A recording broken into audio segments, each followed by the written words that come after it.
Imagina que viajas a un monasterio zen en Japón. Llegas con toda tu reverencia, tus expectativas de silencio sagrado, tu imagen de monjes serenos flotando por jardines perfectos. Te postras ante el maestro y le preguntas con solemnidad: Maestro, ¿qué es el Buda? El maestro te mira fijamente. Hay un silencio. Esperas una respuesta profunda, quizás una metáfora sobre la naturaleza luminosa de la mente. Y él responde: un palo seco de mierda. Esto pasó realmente. Está registrado en los textos clásicos del Zen. Y si tu reacción es escandalizarte o pensar, esto no puede ser serio, perfecto. Acabas de encontrar el punto. Porque resulta que el humor no es accidental en el Zen y el taoísmo. Es parte fundamental de cómo estas tradiciones desarman nuestra necesidad de tomar todo tan en serio, especialmente lo espiritual.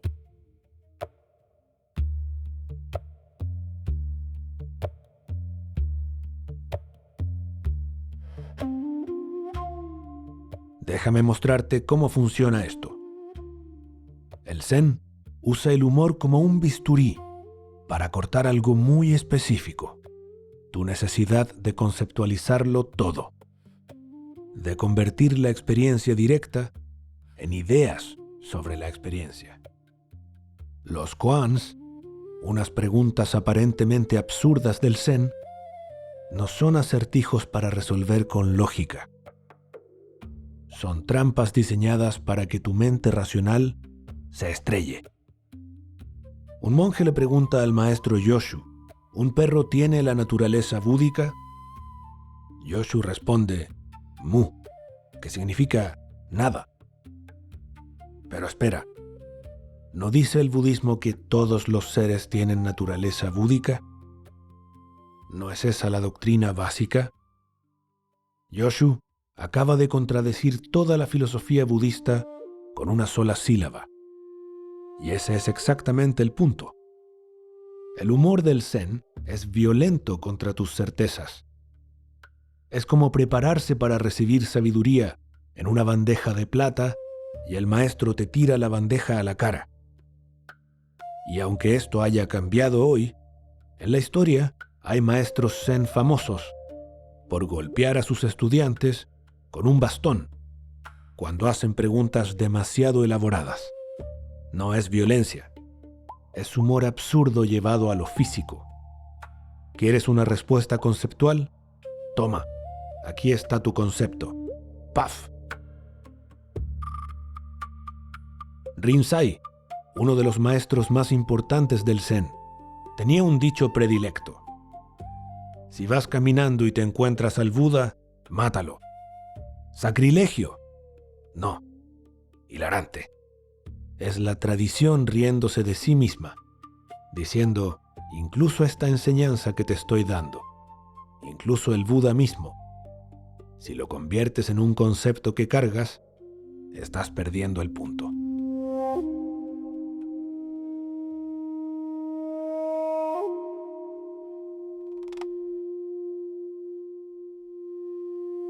El taoísmo toma una ruta diferente pero igual de hilarante.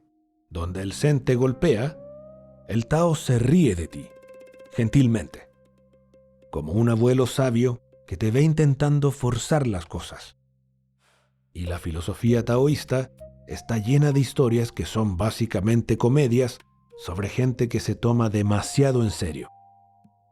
Chuang-Tzu, el segundo texto más importante del taoísmo, está lleno de estas historias. Un carpintero ve un árbol gigantesco y no lo corta. Sus aprendices le preguntan por qué. Es un árbol inútil.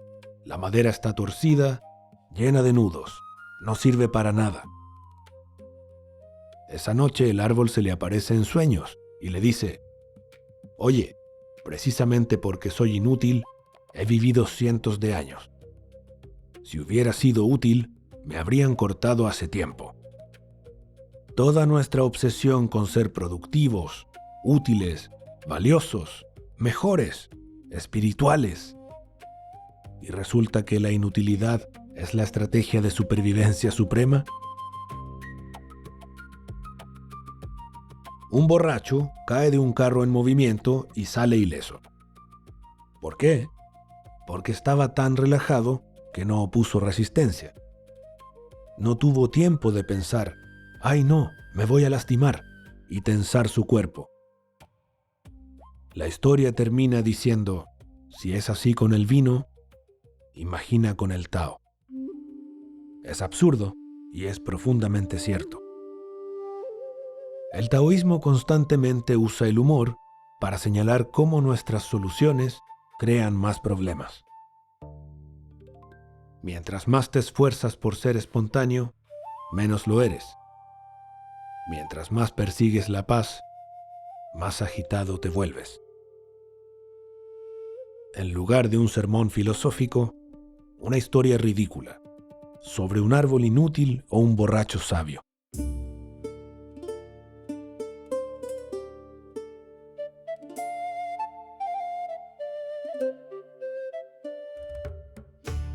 Ahora, alguien podría pensar, ok, eso es Oriente. Occidente siempre fue solemne con lo espiritual. Falso. Occidente tuvo su propia tradición de risa sagrada.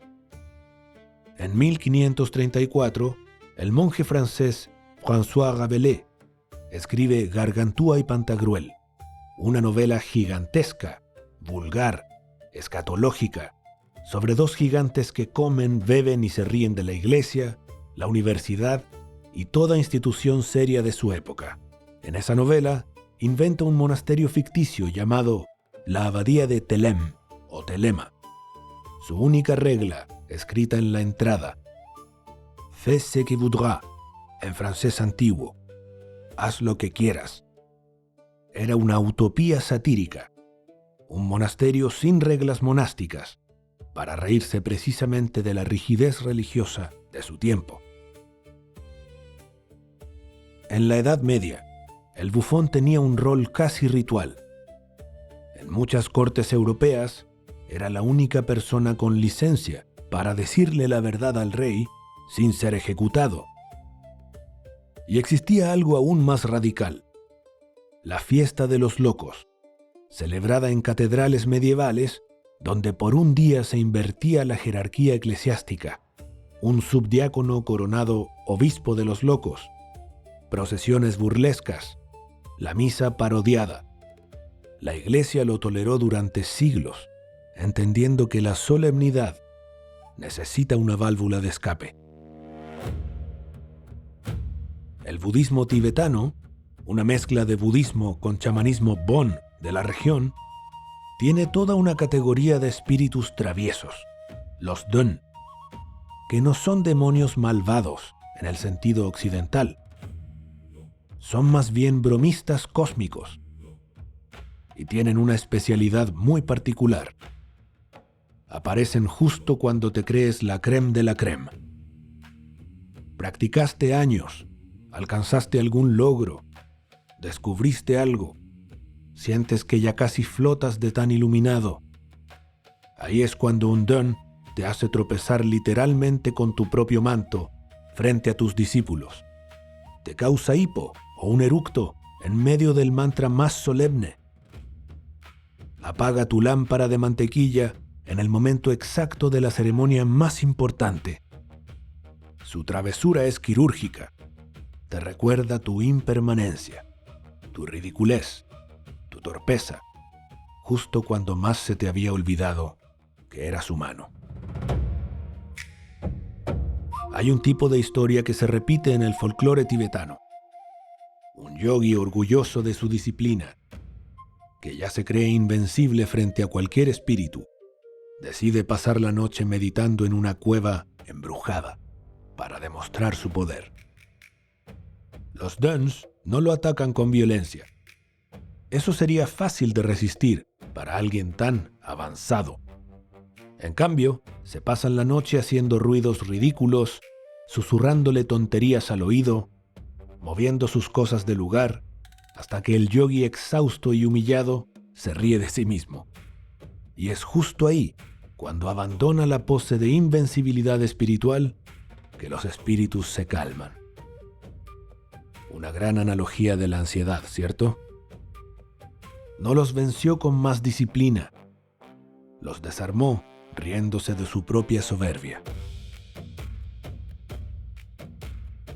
Por eso nos sorprende que el mismo budismo tibetano institucionalice esta función en las danzas cham, esas ceremonias monásticas con máscaras terroríficas y coloridas, donde aparece la figura del Atsara, un bufón ritual que interrumpe la danza sagrada de los lamas, se burla de los monjes, hace gestos obscenos, imita mal los pasos sagrados, hace reír a la multitud en medio de un ritual de otro modo solemnísimo.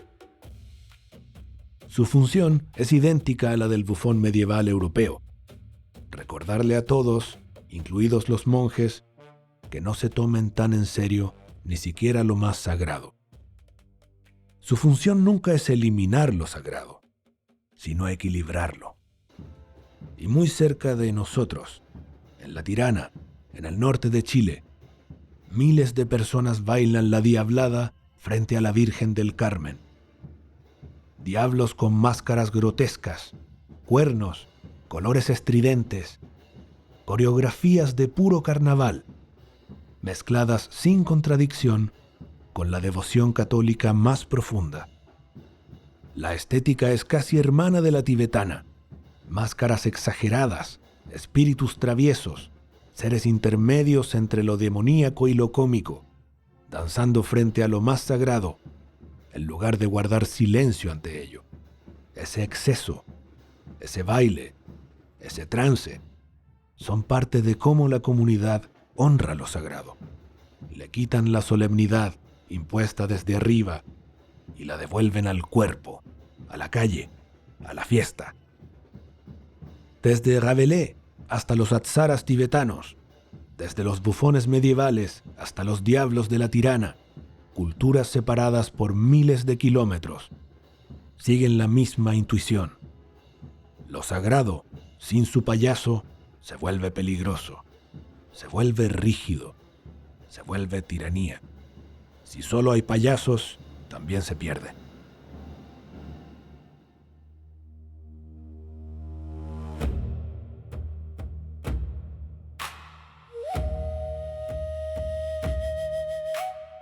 Tuvimos a Rabelais, tuvimos bufones, tuvimos fiestas de locos, y la industria del bienestar moderno logró lo que ni la Inquisición pudo: matar la risa por completo. El occidente postindustrial tomó estas tradiciones llenas de humor, de irreverencia, de maestros golpeando estudiantes y árboles inútiles, y las convirtió en algo ultra serio.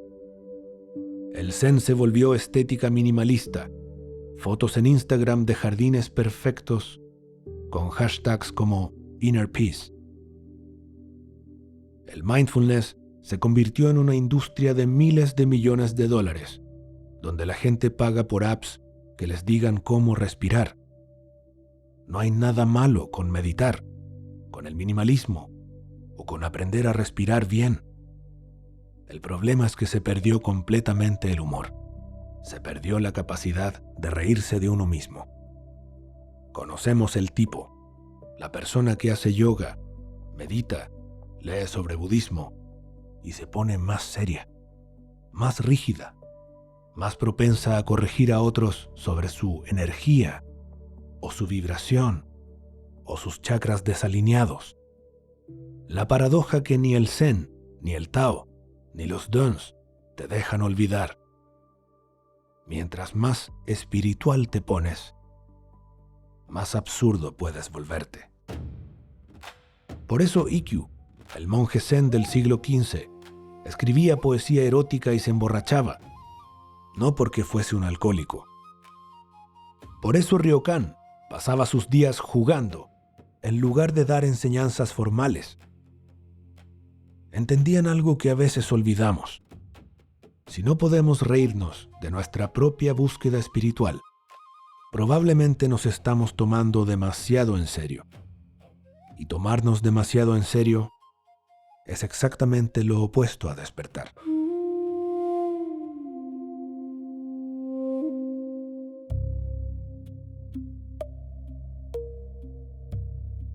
Y déjenme contarles algo personal.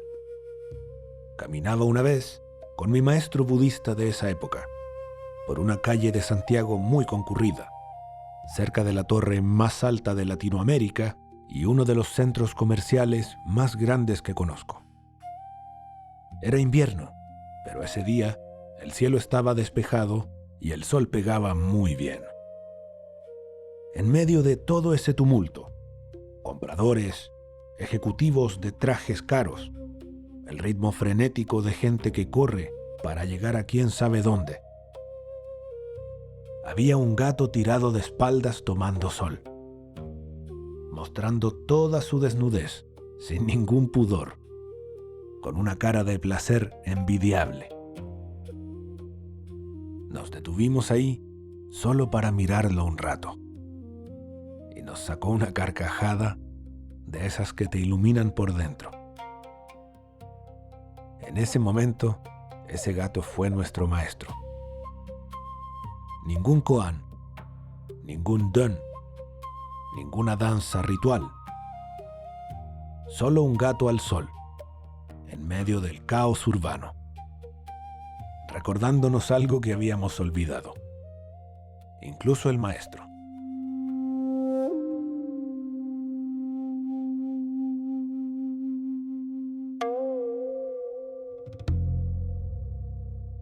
No estoy diciendo que la práctica espiritual sea una broma, ni que haya que tomarla como tal. Estas tradiciones son profundas, serias, transformadoras. Pero a veces hay que preguntarse, ¿me estoy tomando esto tan en serio que perdí el punto? Si tu meditación te hace más rígido, más juicioso, más superior, probablemente estás construyendo un templo al ego con ladrillos zen. Lo mismo aplica a la productividad. Y si te crees ya invencible, no te sorprendas si un dön te apaga la vela justo cuando más solemne te sentías, o te manda una actualización de Windows cuando estabas a punto de invertir en tu próximo gran logro. Un maestro zen te golpea. Un sabio taoísta se ríe. Un dön te hace tropezar. Los apsaras interrumpen la sacralidad de tu danza. Los diablos bailan frente a la Virgen. Todos te están diciendo lo mismo. Suelta, incluso esto. Especialmente esto. Y si no podemos reírnos de nosotros mismos en el camino, bueno, entonces, como diría ese maestro zen, somos un palo seco de vida.